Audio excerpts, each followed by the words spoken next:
অর্জুনের 12 বছর বনবাস এবং অপ্সরা বর্গার উদ্ধার ও আমাদের ভগবান শ্রীকৃষ্ণের সঙ্গে তার দেখা এপিসোড 2। হরে কৃষ্ণ। নমস্কার সবাইকে, কেমন আছেন সবাই? আশা করি সবাই ভালো আছেন, ভালো থাকুন, সুস্থ থাকুন। আমি হিন্দুদের জন্য হিন্দু ধর্মের সঠিক যে কথা সেগুলো আমি আপনাদেরকে বলে থাকি। আমরা যেগুলো হিন্দু ধর্মের সম্বন্ধে দেখতে পাই বা শুনতে পাই বা নতুন নতুন বইতে যেসব কথা লেখা আছে তাতে অনেক ভুলভাল আছে, যার জন্য অনেক সময় হিন্দু ধর্মের সম্বন্ধে কোনো কথা উঠলে পরে আমরা সঠিক কথা সেগুলো সেখানে বলতে পারি না, এবং নিজেদের ধর্মের কথা বলতে গিয়ে নিজেদের ধর্মের কথার মধ্যে নিজেরা পিছিয়ে পড়ি। আমরা সঠিকটা বলতে পারছি না, তার কারণ আমরা যা দেখছি সেগুলো প্রায় ভুল। আমি আপনাদেরকে সঠিক তথ্য দিয়ে যাচ্ছি। আমার ভিডিওগুলি ভালো লাগলে লাইক, কমেন্ট, সাবস্ক্রাইব করে দেবেন। আমি হিন্দু ধর্মেরা এই ধর্মটাকে পেছনে রেখেছে বলে হিন্দু ধর্মের পতন ঘটে যাচ্ছে।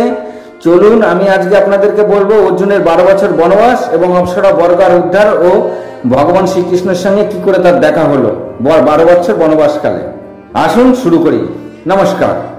চিত্রগ্রহণের থেকে বিদায় নিয়ে মণিপুর থেকে বিদায় নিয়ে তিনি চলতে চলতে একদিন সোমভদ্র ভরদ্বাজ তীর্থে এসে উপস্থিত হন। ওখানে তিনি দেখতে পান অনেক মুনি ঋষি, তারা একসঙ্গে যজ্ঞাদি করছে, একসঙ্গে থাকে। তাদের সঙ্গে কিছুদিন অর্জুন থেকে যান এবং দেখেন যে তারা সেখানে যে জলাশয় আছে সেখানে কেউ স্নান করেন না। তখন তিনি তাদের জিজ্ঞাসা করলেন। তারা বলেন যে এই জলাশয়ে বড় বড় কুমির আছে, কেউ স্নান করতে গেলে তাকে ধরে ওরা খেয়ে নেয়। তখন অর্জুন বললেন, এরকম ব্যাপার, ঠিক আছে আমি দেখছি। কারণ অর্জুন জানেন যে উলুপি তাকে বর দিয়েছিল যে কোনো জলজ প্রাণী তার কোনো ক্ষতি করতে পারবে না, বরং জলজ প্রাণী তার অধীনত থাকবে।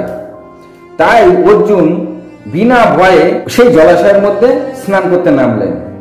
যখনই নামলেন একটি বড় কুমির তার পা ধরে টানতে থাকলো। তখন অর্জুন তার পা ছাড়ানোর জন্য সেই কুমিরের সাথে অর্জুনের ঘোরতর যুদ্ধ শুরু হয় এবং সেই যুদ্ধে কুমিরকে ঘায়েল করে তিনি কুমিরটাকে পাড়ে তুলে নিয়ে এসে মেরে ফেলতে চাইলেন। তখন কুমিরটা মরার আগেই হঠাৎ করে এক অপ্সরার রূপ নেয় এবং সেই অপ্সরাকে দেখে অর্জুন তাকে ছাপ করে ছেড়ে দেন আর বলেন যে আপনি কে? তখন সেই অপ্সরা বলে, আপনাকে অনেক ধন্যবাদ, আমি এক অপ্সরা, আমি কুবেরের প্রেয়সী অপ্সরা, আমার নাম বর্গা। অভিশাপের কারণে আমি কুমির হয়ে 100 বছর ধরে এই জলাশয়ে ছিলাম। অনেক কাল আগে আমি আর আমার 4 সখী মিলে কুবেরের সবাই যাচ্ছিলাম। আমরা অনেক সুন্দর সুন্দর সাজ পোশাক পরেছিলাম এবং আমরা খুব কামাতুর ছিলাম। যাওয়ার পথে এক তপস্বী ঋষিকে দেখতে পেলাম। তখন আমরা তার ধ্যান ভাঙাতে এবং তার মনে কাম জাগ্রত করতে চাইলে ওনার তো কাম জাগ্রত হয়নি, বরং উনি আমাদেরকে এক অভিশাপ দিয়ে দিলেন যে তোমরা এখনই কুমির হয়ে যাও এবং 100 বছর এই কষ্ট ভোগ করো। আর আমরা সাথে সাথে কুমির হয়ে যাই।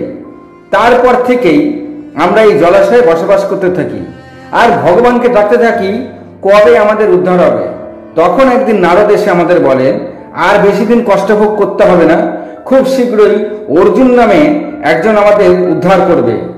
আপনি নিশ্চয়ই অর্জুন।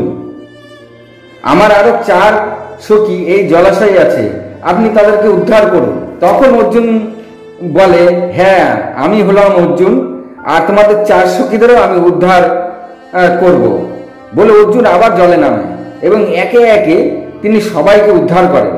এরপরে তারা অর্জুনকে নমস্কার করে বলেন, আপনাকে অসংখ্য ধন্যবাদ আমাদেরকে উদ্ধার করার জন্য।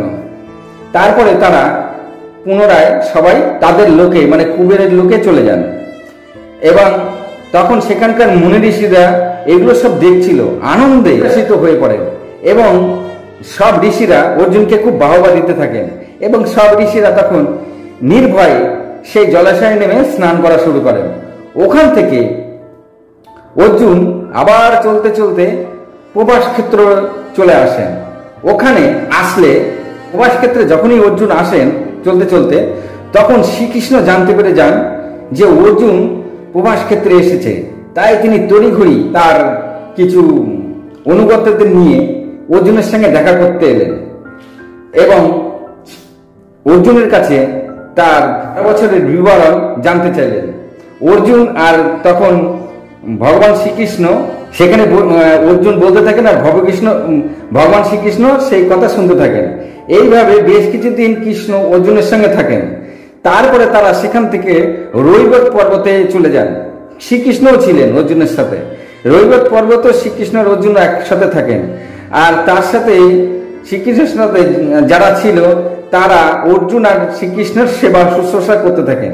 সেখান থেকে শ্রীকৃষ্ণ অর্জুনকে দ্বারকায় নিয়ে চলে আসেন। আর রৈবত পর্বতে যে তখন তারা ছিল, তখন রৈবত পর্বতের বাসিন্দারা অর্জুন আর শ্রীকৃষ্ণের জন্য এক বিরাট বড় উৎসবের আয়োজন করেন। সেখানে অর্জুনের বোন সুভদ্রাও আসেন এবং সুভদ্রা এত সুন্দর দেখতে ছিল। আর অর্জুন যখন সুভদ্রার দিকে তাকান তখন সুভদ্রা একবার অর্জুনের দিকে তাকান আর অর্জুন সুভদ্রার সেই দৃষ্টি দেখে তিনি তার প্রেমে পড়ে যান এবং মনে মনে তিনি সুভদ্রাকে বিবাহ করতে চান। এই যদুবংশী ছিল। এই যদুবংশীকে প্রত্যেক বংশীরাই পরবর্তীকালে যাদব বংশ বলা হয়। এটা যাদব বংশ।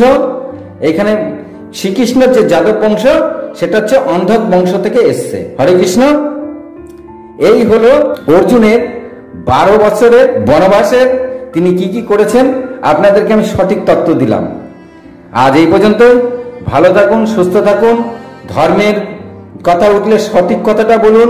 যেগুলো আপনারা দেখছেন সেসব কথা বলবেন না মোটেই। ওগুলো অনেক ভুল দেখাচ্ছে। আমি আমার ভিডিওতে সঠিক তথ্যটা তুলে ধরছি। আপনারা যদি আমার ভিডিওগুলি দেখেন পুরো সঠিক তথ্যটা পাবেন। বর্তমানে অনেক বইতে ভুল লিখছে, অনেক জায়গায় ভুল দেখানো হচ্ছে।